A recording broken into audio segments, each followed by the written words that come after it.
Hey guys, and welcome back for episode 2 of Miss Blackberry Speaks. We are going to piggyback off of episode 1. And you guys, this one is about rebellious teenagers. Oh my goodness. Listen, I had one of those while I was in the hospital, you guys. Although she took care of my 2 younger kids while my husband and I were down with COVID-19, little that we know, whenever it was time to go back to school, you guys, she got into drugs. That is something that needs to be talked about. My husband and I, we don't do drugs. We don't smoke. We don't drink. We don't do any of that stuff around our children, okay? Needless to say, she's at school, and I noticed that she's coming home looking funny, and I'm like, something's wrong with her. I'm not going to reveal her name because of privacy, issues or whatever. But this young lady would go to school, not do any work at all, you guys. I'm talking grades are just terrible, okay? Come to find out, she's doing edibles at school, and she's becoming really sick. So I stopped her one day coming in the house, and I looked at her. I'm not crazy. I know what somebody high looks like. I know their pupils are dilated, like really large. So I'm looking at her. I said, "Are you high?" She walks off, didn't say anything. So I'm looking at my husband like, yo, this girl is high as a kite. So I'm thinking, are you smoking? Because I don't smell anything on you. And you guys, she smelled just like a normal person that washed up for the day, come back home, perfume down. Okay? No smoke, no kind of marijuana scent at all. So I keep seeing her walking around eating candy. Okay? Now she got a bag full of gummies. It looked like a regular bag of gummy bears, you guys. She's eating gummies all day. Did not know she was taking edibles. Okay?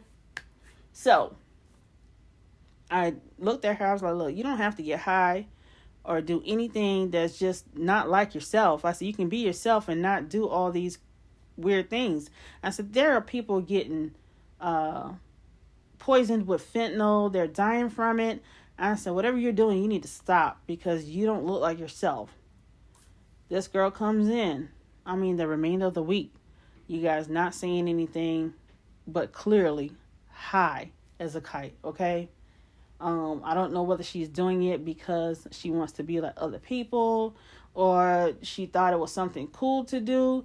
But it started getting really concerning to me when she came in, you guys, and she was pale. Could not stand on her feet at all. When she came into to the house, you guys, I caught her. Now I'm on oxygen, but I caught her to break her fall because she was not able to stand because she was so high. I then take her to the emergency room because I needed her to know how serious it was, okay? She goes to the emergency room. Doctor told me let her sleep it off, make sure she's fed and stuff like that, and she'll come down off her high. And I did so. But this girl, I don't know what the kids are doing, what they're doing at school, but I went out to the school and I let them know, hey, look, she's buying something from the school and I think a lot of your kids are on it. You need to get a check on it because she came home so high, she could not stand on her feet. You guys, they brushed me off. Oh, our kids get things from any and everywhere. We don't know what they're bringing in here. And I'm like, well, that's why you guys need to check. Because what if someone dies from a fentanyl overdose? Then what? Or some kind of other overdose because they're taking edibles on your property.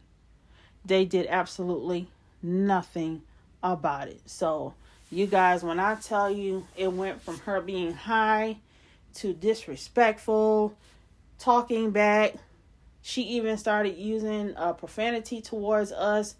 And I'm from the South and we're not playing that, okay? You are a child and you will not use that language towards me. So needless to say, I put her in her place. And I had to let her know who I was. Like, you're not going to talk to me in that manner.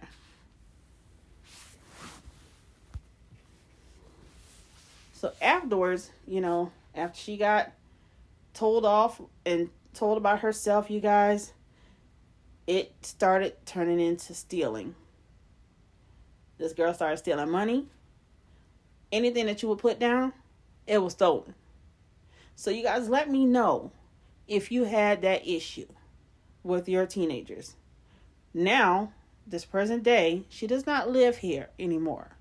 And I will get into that a little later on why she's not here anymore. But she was a liability to me. And that's all I can say about that part.